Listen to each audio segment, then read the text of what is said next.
Hey, good evening, everybody. I know I'm a hot mess. Don't have a stitch of makeup, haven't done my hair, but you know what I did do today? I cleaned my house and it is disinfected. It is very clean. And right now I'm cooking dinner where guess what we're having? Leftovers, everybody's favorite in my house. Not really, they hate leftovers, but that's what we're eating tonight. So I am coming to you with chapter 2 of Charlotte's Web, and I have a pig with us, our very own pig. We can pretend that this is Wilbur. So we'll see, but I'm going to read to Wilbur, and I'm going to read as well to my very special puppy. Hi, this is Bandit. Say hi. Bandit is a little bitty dog. She's a girl, I know. She's a Pomeranian Shih Tzu. She's a mutt, but she's very sweet. And I think maybe she'll listen to the story. Let's see if she'll listen to the story here. Hey, Bandit, you want to hear chapter 2? Here we go. We'll sit her up so she can see. All right, chapter 2, Wilbur. Fern loved Wilbur more than anything. She loved to stroke him, to feed him, to put him to bed. Every morning, as soon as she got up, she warmed his milk, tied his bib on, and held the bottle for him. Every afternoon, when the school bus stopped in front of her house, she jumped out and ran to the kitchen to fix another bottle for him. Oh, here, Bandit. Bandit has a pig toy, so that's what she's going for. Let's see what she does with her pig toy. She fed him again at supper time and again just before going to bed. Mrs. Arable gave him a feeding around noontime each day when Fern was away in school.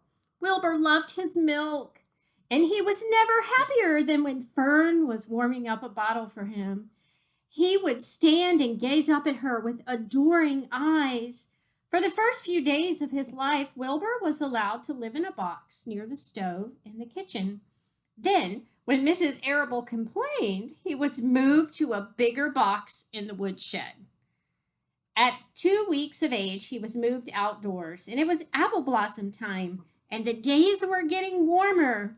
Mr. Arable fixed a small yard, especially for Wilbur, under an apple tree, and gave him a large wooden box full of straw with a doorway cut in it so he could walk in and out as he pleased. No, he won't be cold at night. Will he be cold at night? Asked Fern. No, said her father. You watch and see what he does. Carrying a bottle of milk, Fern sat down under the apple tree inside the yard. Wilbur ran to her, and she held the bottle for him while he sucked. And when he had finished the last drop, he grunted, and he walked sleepily to his box. Fern peered through the door. Wilbur was poking the straw with his snout. In a short time, he had dug a tunnel in the straw. He crawled into the tunnel, and he disappeared from sight. He crawled into, Fern was enchanted. It relieved her mind to know that her baby would sleep covered up and would stay warm. That's a smart pig. Every morning after breakfast, Wilbur walked out to the road with Fern and waited with her till the bus came.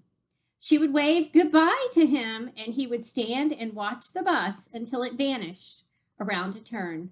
While Fern was in school, Wilbur was shut up inside his yard.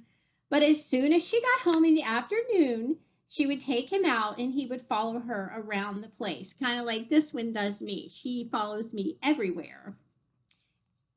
If she went into the house, Wilbur went too. If she went upstairs, Wilbur would wait at the bottom of the stairs till she came down again. And if she took her doll for a walk in the carriage, Wilbur followed along. Sometimes on these journeys, Wilbur would get tired, and Fern would pick him up and put him in the carriage alongside her doll. Isn't that sweet? I love that picture. He liked this, and if he was very tired, he would close his eyes and go to sleep under the doll's blanket. He looked cute when his eyes were closed because his lashes were so long. The doll would close her eyes too, and Fern would wheel the carriage very very slowly and smoothly, not to wake her infants. One warm afternoon, Fern and Avery put on bathing suits and went down to the brook for a swim. Wilbur tagged along at Fern's heels. When she waded into the brook, Wilbur waded in with her. She found the water quite cold, too cold for his liking. So while the children swam and played and splashed water on each other, Wilbur amused himself in the mud along the edge of the brook, where it was warm and moist and delightfully sticky and oozy. Every day was a happy day, and every night was peaceful. Wilbur's was what a farmer called a spring pig, which simply meant he was born in the springtime, like right now. And when he was 5 weeks old, Mr. Arable said he was now big enough to sell and would have to be sold. This is terrible. You have to cover your ears.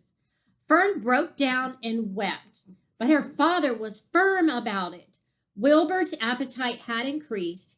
He was beginning to eat scraps of food in addition to milk. Mr. Arable was not willing to provide for him any longer. He had already sold Wilbur's 10 brothers and sisters. "He's got to go, Fern," he said. "You've had your fun raising a baby pig, but Wilbur is not a baby any longer, and he has got to be sold." "Call up the Zuckermans," suggested Mrs. Arable to Fern. "Your Uncle Homer sometimes raises a pig, and if Wilbur goes to live there, you can walk down the road and visit him as often as you would like."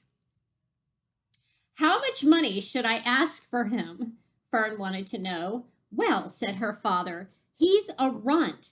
Tell your Uncle Homer you've got a pig you sell for $6 and see what he says." Oh, Bandit's not worth $6. She's worth a whole lot more. Not really, she was free.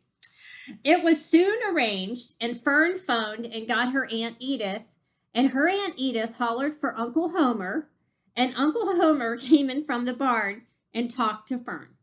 When he heard that the price was only $6, he would buy the pig. Next day, Wilbur was taken from his home under the apple tree, and he went to live in a manure pile, in the cellar of the Zuckerman's barn. So that is the end of chapter 2, and we are going to go on to chapter 3 tomorrow night.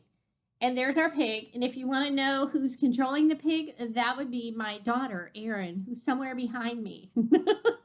So she's a part of the show. Hey, boys and girls, good night. I love you. We'll see you later.